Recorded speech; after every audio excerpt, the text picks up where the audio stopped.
കടായിൽ 2 cup വെള്ളം എടുത്ത് പട്ട, ഗ്രാമ്പൂ, ഏലയ്ക്ക, പാകത്തിന് ഉപ്പും ചെറുനാരക നീരും കൂടെ ഒഴിച്ച് നന്നായി തിളച്ച് വരുമ്പോൾ 1 കപ്പ് ജീരകശാല അരി ഇട്ട് കൊടുത്ത് ഇതുപോലെ റൈസ് തയ്യാറാക്കിയെടുക്കണം. ഇനി ഒരു കടായിലേക്ക് 2 കോഴിമുട്ട പൊട്ടിച്ചൊഴിച്ച് പാകത്തിന് കുരുമുളക് പൊടിയും കുറച്ച് ഉപ്പും കൂടെ ചേർത്ത് കൊടുത്ത് ഒന്ന് സ്ക്രാമ്പിൾ ചെയ്ത് മാറ്റി വയ്ക്കാം. ഇനി മറ്റൊരു കടായിലേക്ക് 1 ടേബിൾ സ്പൂൺ നെയ്യും 2 ടേബിൾ സ്പൂൺ ഓയിലും കൂടെ ഒഴിച്ച് കൊടുക്കുന്നുണ്ട്. കടുകൊന്ന് പൊട്ടി വരുമ്പോൾ ചെറിയ കഷ്ണം ഇഞ്ചി, വെളുത്തുള്ളി, പച്ചമുളക് എല്ലാം പൊടിയായിട്ട് അരിഞ്ഞതും 1.5 സവാളയും കൂടെ പൊടിയായിട്ട് അരിഞ്ഞത് ഇട്ട് കൊടുത്ത് നന്നായിട്ടൊന്ന് വഴന്ന് വരുമ്പോൾ ഒരു ചെറിയ കഷ്ണം ക്യാരറ്റും കൂടെ പൊടിയായിട്ട് അരിഞ്ഞത് ഇട്ട് കൊടുക്കുന്നുണ്ട്. ഇനി പൊടികളായിട്ട് 1/2 ടീസ്പൂൺ മഞ്ഞൾപ്പൊടിയും 1/2 ടീസ്പൂൺ ഗരം മസാല പൗഡറും 1 ടീസ്പൂൺ കാശ്മീരി മുളക് പൊടിയും കൂടെ ഇട്ട് ഒന്ന് വഴന്ന് വരുമ്പോൾ ഒരു വലിയ തക്കാളിയും കൂടെ മുറിച്ച് അതിലേക്ക് ഇട്ട് കൊടുത്ത് പാകത്തിന് ഉപ്പും കുറച്ച് വെള്ളം ഒഴിച്ച് കൊടുത്ത് മൂടി വെച്ച് വേവിക്കാം.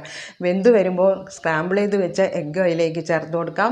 അതുപോലെ റൈസും ഇട്ട് കൊടുക്കാം. മല്ലിയിലയും കുരുമുളക് പൊടിയും കൂടെ ഇട്ട് കൊടുത്ത് നന്നായിട്ട് മിക്സ് ചെയ്തെടുത്താൽ ലഞ്ച് ബോക്സിലെല്ലാം കൊടുത്തു വിടാൻ പറ്റിയ എഗ് റൈസ് ഇവിടെ തയ്യാറായി കേട്ടോ.